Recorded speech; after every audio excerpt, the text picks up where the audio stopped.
The technical workforce is often responsible for the most difficult and dangerous jobs in the world.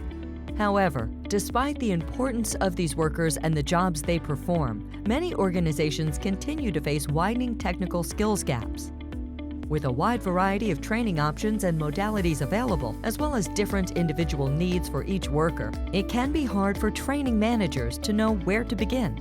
With 50 years' experience working with technical organizations, we understand that the first step to developing a successful training program is to perform a learner needs analysis.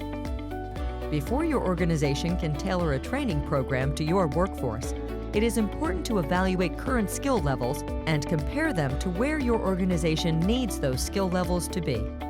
Beginning your transformation with an understanding of these specific job duties, as well as the skills needed for individual roles, will allow you to put in place tools that truly support those roles.